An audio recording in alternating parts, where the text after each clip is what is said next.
Yesterday, my daughter made an interesting point about supporting different businesses and companies that have certain beliefs and morals and actions that they do with their name on it. For instance, Starbucks. That, like I said, this is for instance. For instance, Starbucks has adopted a new policy, at least what I've seen here in my town, that if an employee has a surgery that has to do with changing their gender, like gender reassignment surgery or whatever they're calling it now,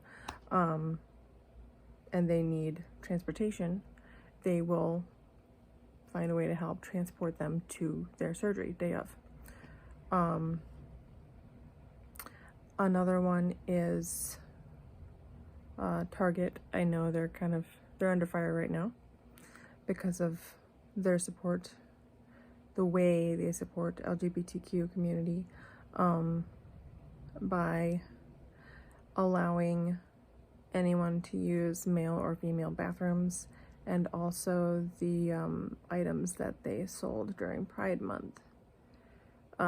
Compression clothing for chest areas on women, well, people who don't want to be women or whatever, and then also the undies or whatever the clothing would be called, to allow them to have a bulge in their pants. So basically like a pair of underwear that looks like a strap-on. And my daughter has been asking more questions about these things going on in society, because we hear about them. It's not like they're nowhere to be found. These things are very bold and out there.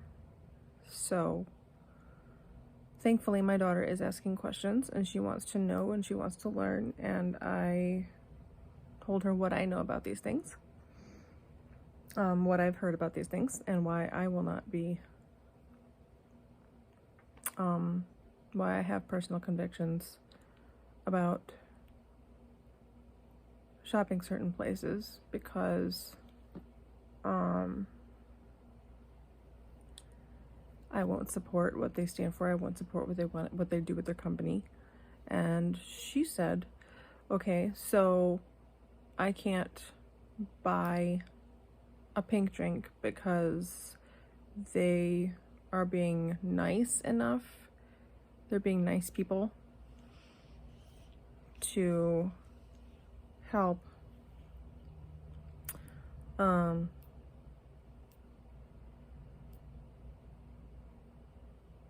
help their employees get to their surgeries. And she's like, just because I buy a pink drink doesn't mean I support what they support something that I don't believe in. And I challenged her on that, and I said, okay, if you buy a pink drink, where's the money go? She's like, the money goes to the store. And I'm like, okay, the store is the company, correct?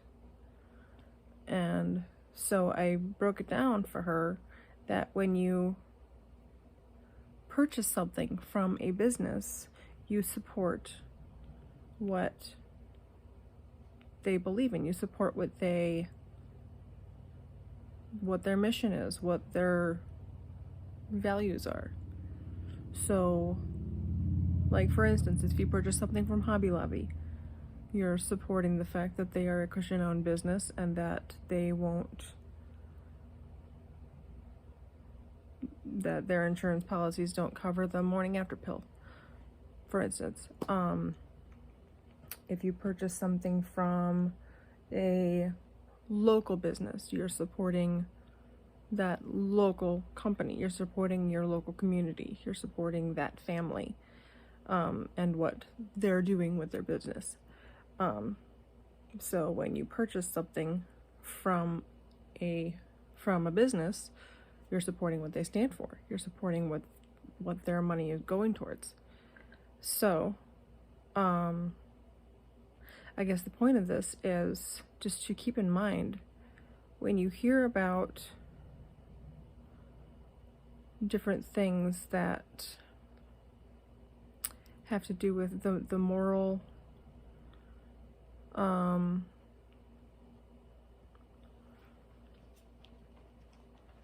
the moral impact of a company, what they stand for, what they do with their income,